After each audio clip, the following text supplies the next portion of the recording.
PSC എക്സാംസിന് ഇംഗ്ലീഷിൽ നിന്ന് ചോദിക്കുന്ന ചില ചോദ്യങ്ങളുണ്ട്. അത് ആവർത്തിതമായ ചോദ്യങ്ങളാണ്. അത്തരം ആവർത്തി ചോദിക്കുന്ന ചോദ്യങ്ങളെ നമുക്ക് തൽക്കാലം ഒരു 4 എണ്ണം ഈ വീഡിയോയിൽ ഡിസ്കസ് ചെയ്യാം. അതിൽ ഒന്നാമത്തത് 20% of the students dash completed their assignment on time. എന്താണ് ആ ഡാഷിൽ ഫില്ല് ചെയ്യേണ്ടത്? Have or has. അതാണ് ചോദ്യം. അത് വേറെ ഓപ്ഷൻസ് ഉണ്ട്. തൽക്കാലം നമുക്ക് ഇതൊരിക്കൽ ചോദിച്ചിട്ടുള്ളതാണ്. അപ്പോൾ 20% ഓഫ് ദ സ്റ്റുഡൻസ് ഹാസ് ആണോ ഹാവ് ആണോ completed their assignment on time? ഒന്ന് ആലോചിച്ച് നോക്കൂ. ഏതാ വരിക? സ്വാഭാവികമായിട്ടും ഹാവ് ആണ് വരിക. എന്തുകൊണ്ട്? ഹാവ് പ്ലൂറൽ ഫോംസിൻ്റെ കൂടെ വരുന്നതും ഹാസ് സിംഗുലറിൻ്റെ കൂടെ വരുന്നതുമാണ്. നമുക്കറിയാമല്ലോ അല്ലേ? ഹാസ് സിംഗുലറിൻ്റെ കൂടെ, പക്ഷേ 2 സിംഗുലറിൻ്റെ കൂടെ ഹാസ് വരില്ല. അതാരൊക്കെയാ? ഞാനും നീയുമാണ്, ഐയും യുവുമാണ്. നമുക്കറിയാവുന്ന കാര്യമാണ്. ബാക്കി ഈ ലോകത്തെ എല്ലാ സിംഗുലറിൻ്റെ കൂടെയും ഹാസ് ആണ് ഉപയോഗിക്കുന്നത്. ഇവിടെ 20% എന്ന് പറയുമ്പോൾ അത് സിംഗുലർ ആണോ പ്ലൂറൽ ആണോ നിർണ്ണയിക്കുന്നത് അതിൻ്റെ കൂടെ ഒരു സബ്ജക്റ്റാണ്. 20% ഓഫ് ദ സ്റ്റുഡൻസ് എന്ന് പറയുമ്പോൾ സ്റ്റുഡൻസ് പ്ലൂറലാണ്. ആ പ്ലൂറലിൻ്റെ 20% അപ്പോൾ ഹാവ് ആണ്. ഓക്കെ. എന്നാൽ 20% of an orange has got decade. എന്താ അർത്ഥം? ആ ഓറഞ്ചിൻ്റെ 20% ഒരു ഓറഞ്ചിനേ ഉള്ളൂ, അപ്പോൾ അവിടെ ഹാസ് ആണ്. എന്നാൽ കുറേ ഓറഞ്ചുകൾ ഉണ്ടെങ്കിലോ 20% of the oranges have got decade. ഉണ്ടോ? ആ ഓറഞ്ചുകളിൽ 20%, അപ്പോൾ കുറച്ച് എണ്ണമുണ്ട് എന്നർത്ഥം. സ്വാഭാവികമായിട്ടും അപ്പോൾ 20% പെർസെൻറ്റേജ് ആയാലും ഫ്രാക്ഷൻ സെയിം ആണ്. ഇപ്പോൾ 1/3 ഓഫ് ദ പീപ്പിൾ, ജനങ്ങളിൽ 1/3 വിഭാഗം അല്ലേ? അല്ലെങ്കിൽ 2/4 ഓഫ് ദ പീപ്പിൾ, ജനങ്ങളിൽ 4/2 വിഭാഗം എന്നൊക്കെ പറയുമ്പോഴും നമ്മൾ ഉപയോഗിക്കേണ്ടത് എന്തിനാണ്? ഹാവ് ആണ്. കാരണം ജനങ്ങൾ. ഓക്കെ. അപ്പോൾ ഇതുപോലെ ഫ്രാക്ഷൻസും പെർസെൻറ്റേജും ഏതിനോടൊപ്പം ഉപയോഗിക്കുന്നു? പ്ലൂറലിനോടൊപ്പമാണ് ഉപയോഗിക്കുന്നതെങ്കിൽ അത് ഹാവ് ആകും. സിംഗുലർ ആണെങ്കിൽ അത് ഹാസ് ആവും. അപ്പോൾ ഇവിടെ ഏതാ ചോദ്യം? 20% of the students dash completed the assignment on time. അപ്പോൾ എന്തായി? ഹാവ് ആണ്. കാരണം 20% of the students plural. Okay അല്ലേ? അപ്പോൾ സാധാരണ 1 ഓഫ് ദ ബോയ്സ് എന്നൊക്കെ വരും. അപ്പോൾ നമുക്കറിയാം ഹാസ് ആണ്. കാരണം ആൺകുട്ടികൾ ഒരാളേ ഉള്ളൂ. എവരി, ഈച്ച്, ഇതെല്ലാം ഹാസ് ആണ് ഉപയോഗിക്കേണ്ടത്. എവരി വൺ ഹാസ് എന്നാണ്. അപ്പോൾ എവരി വൺ എന്ന് പറയുന്ന അർത്ഥം എന്താണ്? എല്ലാവരും എന്നല്ല, ഓരോരുത്തരുമാണ്. അപ്പോൾ സിംഗുലറാണ്. ക്ലിയർ അല്ലേ? അതുകൊണ്ടത് ഹാസ് ആയി. രണ്ടാമത്തെ ചോദ്യം നോക്കാം നമുക്ക്. None of the workmen arrived. None of the workmen arrived, comma dash question mark. ചോദ്യം കണ്ടല്ലോ. ഇതൊരു ക്വസ്റ്റ്യൻ ടാഗാണ്, നമുക്ക് എല്ലാവർക്കും അറിയാം, പരിചിതമാണ്. ഈ ക്വസ്റ്റ്യൻ ടാഗിൽ പ്രധാനമായിട്ട് നമ്മൾ നോക്കേണ്ടത് ഒന്നാമത് ഓക്സിലറി വെർബാണ്.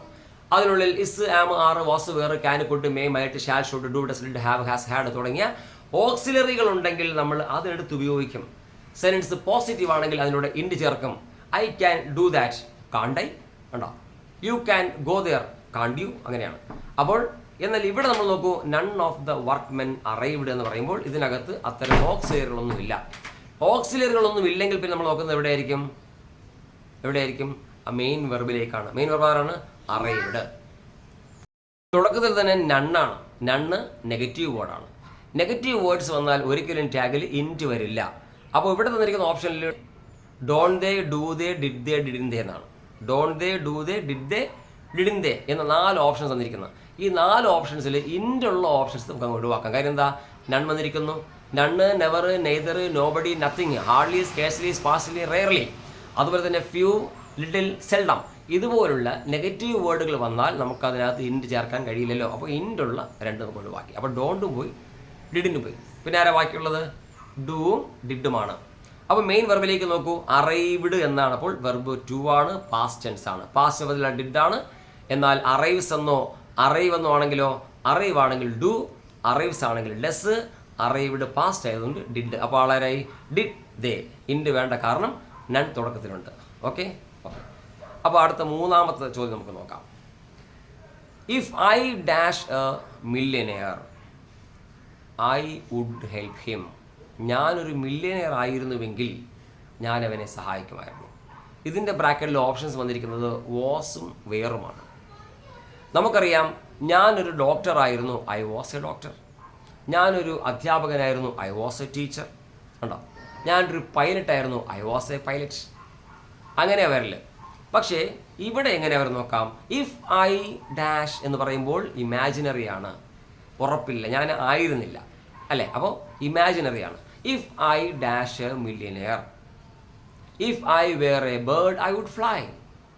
ഞാൻ പക്ഷി ആയിരുന്നെങ്കിൽ ഞാൻ പറന്നേനെ എന്നാണ്. ഞാൻ മില്യനിയർ ആയിരുന്നെങ്കിൽ അവനെ സഹായിച്ചേനെ എന്നാണ്.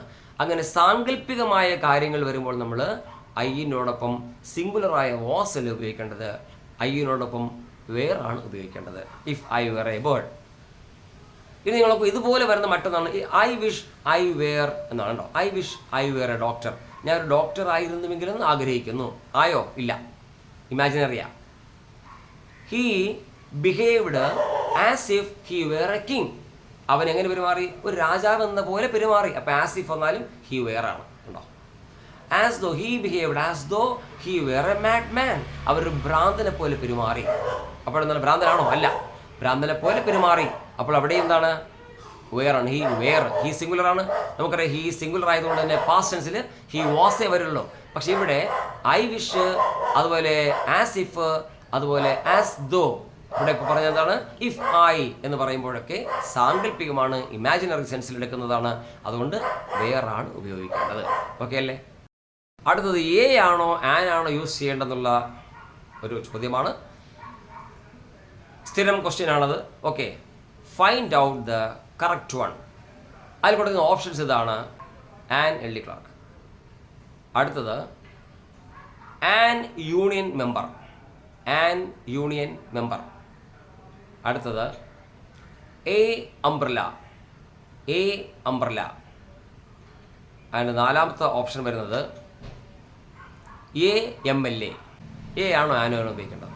നമ്മൾ ചെയ്യേണ്ടത് ഇത്ര മാത്രം: തരുന്ന ആ വാക്കുകൾ ഏതാണോ ഏതിൻ്റെ മുന്നിലാണ് നമ്മൾ ചേർക്കേണ്ടത്, ആ വാക്കിനെ നമ്മുടെ മാതൃഭാഷയായ മലയാളത്തിൽ മനസ്സിലൊന്ന് എഴുതുക. For example, dash SSLC student. A ആണോ ആനാണോ? തുടങ്ങാം. നമുക്ക് SSLC എഴുതി മലയാളത്തിൽ എഴുതി നോക്കാം. അപ്പോൾ എന്തായി? ആദ്യം വരുന്ന അക്ഷരം എ ആണ്. SSLCക്ക് ആദ്യത്തെ അക്ഷരം എ ആണ്. എ എന്താണ്? സ്വരമാണ്. ആൻ, അത്രയേ ഉള്ളൂ.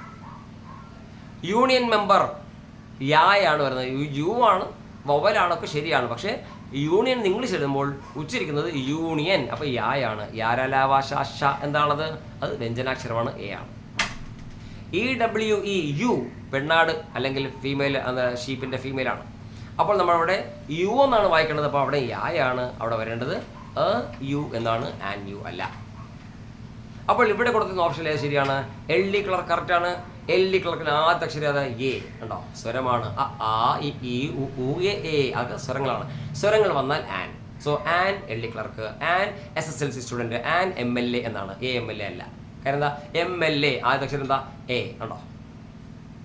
ഓക്കെ അല്ലേ? എ അംബ്രലല്ല, ആൻ അംബ്രലയാണ്.